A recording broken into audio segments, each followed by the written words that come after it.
Le royaume des cieux est une nouvelle constitution.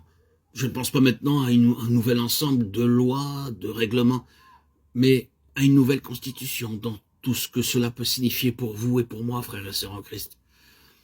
Nous sommes constitués de nouveau avec un nouvel ensemble de capacités qui rendent possibles les choses qui jamais n'auraient été possibles avant.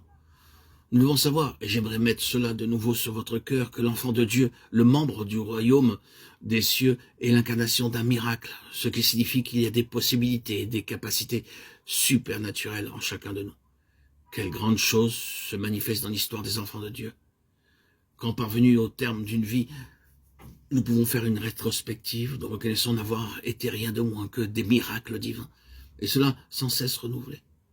Nous ne sommes pas toujours conscients des forces antagonistes qui s'obstinent à détruire un enfant de Dieu, et combien les soins incessants de Dieu rendent témoignage jusqu'à la fin de son omnipotence. Certains parmi nous savent un peu de quoi il s'agit. Notre survie même, nous la devons au pouvoir que Dieu a déployé face à des puissances immensément hostiles. Nous sommes gardés debout par le pouvoir même de Dieu.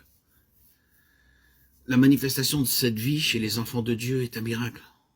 Comment un homme peut-il renaître? Il n'y a pas de réponse à cette question, sauf en Dieu. Comment peut-il nous donner sa chair à manger? Jean 6, 52. Comment les enfants de Dieu peuvent-ils être soutenus, secourus, nourris, sans rien ici-bas pour les aider? Il n'y a aucune réponse rationnelle à cela, sinon que Dieu le fait. S'il ne le faisait pas, l'enfant de Dieu, à cause des forces considérables œuvrant contre lui pour le détruire, serait simplement défait. La rédemption de la vie des enfants de Dieu sera également un miracle. Comment les morts ressuscitent-ils et avec quel corps reviennent-ils? 1 Corinthiens 15, 35. La réponse à cela est la même. Dieu seul est occupé de le faire.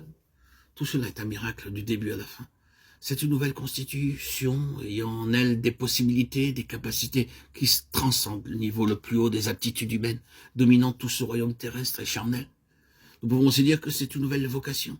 C'est une chose pour laquelle nous pouvons vivre, quelque chose dans laquelle nous pouvons servir. Elle devient la sphère et donne un sens et un but à une vie de ministère. Maintenant, je sais pourquoi je vis. Avant, j'ignorais la raison de mon existence. Pourquoi étais-je né? J'ai murmuré à ce sujet car j'ai ressenti que je n'avais guère eu le choix pour être introduit en ce monde. Je n'ai pas été consulté pour savoir si je vais venir. Maintenant, je vois qu'il y a une intention dans tout cela. Je sais pourquoi j'existe.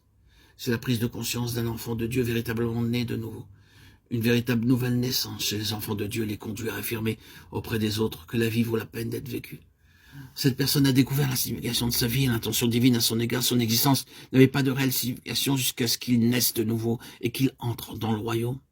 Le royaume des cieux est une nouvelle vocation, une vie avec une nouvelle destination. Le royaume donne à la vie une réelle signification.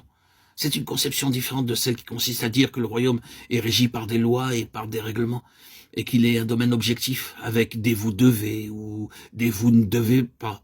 Faites ceci, pas cela. Dans Luc 17, 2, nous lisons « Voici le royaume de Dieu est au milieu de vous » ou « en vous ».